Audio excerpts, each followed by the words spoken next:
एक बार एक बहुत बड़ा राजा था। उसने एक साधु के बारे में अपने मंत्रियों से बहुत सुना था। एक दिन उसके मन में आया कि एक बार उस साधु के आश्रम में जाकर देखता हूँ कि लोग उसकी तारीफ क्यों करते हैं। जब वह साधु के आश्रम में गया तो उसने वहाँ एक छोटी सी कुटिया देखी जिसमें कुछ लोग और साधु आसपास बैठे हुए हैं और साधु उनके कुछ सवालों के जवाब समझा रहा था। जब राजा कुटिया में घुसा तो उसके अंगरक्षक भी उसके साथ थे। राजा जहाँ भी जाता था प्रजा उसके सम्मान में खड़ी हो जाती थी और राजा की जय हो, राजा की जय हो का नारा लगाती। परंतु जब राजा ने कुटिया में प्रवेश किया तो वहां पर सब साधु के प्रवचन में इतने व्यस्त थे कि किसी ने राजा की तरफ देखा तक नहीं और राजा को इसी वजह से अपना अपमान महसूस हुआ और राजा क्रोधित हो गया। राजा ने तुरंत गुस्से में साधु से कहा कि मैं आपसे कुछ कहना चाहता हूँ। साधु बोला, आप थोड़ी देर विश्राम कीजिए, मैं इन लोगों के जवाब देकर अभी आपके पास आता हूँ, फिर आपसे बात करूँगा।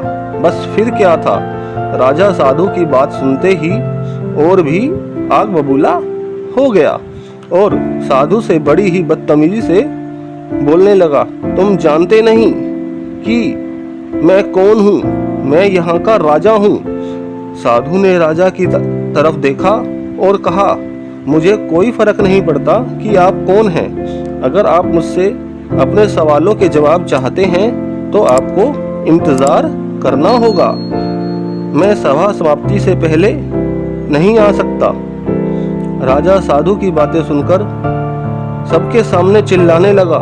साधु ने फिर राजा की तरफ देखा और बड़े प्रेम पूर्वक कहा कि मुझे आपसे कोई फर्क नहीं पड़ता कि आप मेरे बारे में क्या सोचते हैं।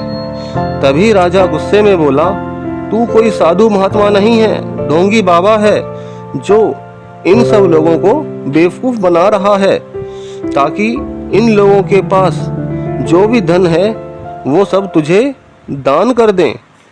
मैं तेरे बारे में सब समझ गया हूँ कि तू कैसे लोगों को बेवकूफ बना रहा है। इतना सब कुछ सुनने के बाद भी साधु के चेहरे पर मुस्कान थी, वह बिल्कुल शांत था।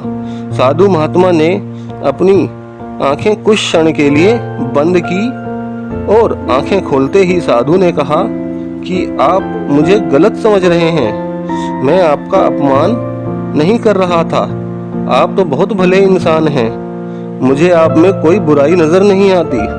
साधु की बात सुनते ही राजा का दिमाग ठंडा हो गया और राजा खुशी खुशी अपने महल लौट गया।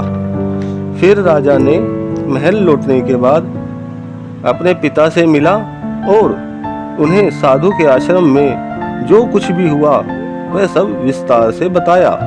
और तभी पिता ने राजा से मुस्कुराकर कहा कि बेटे, उसने तुम्हारी तारीफ नहीं करी क्योंकि उस साधु महात्मा ने वो नहीं कहा जैसे कि तुम हो, बल्कि वो कहा जैसा कि साधु खुद है।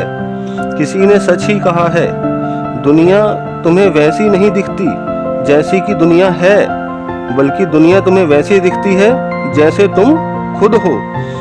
अगर तुम अपनी दुनिया बदलना चाहते हो तो सिर्फ एक तरीका है, अपने जीने का नजरिया बदलो।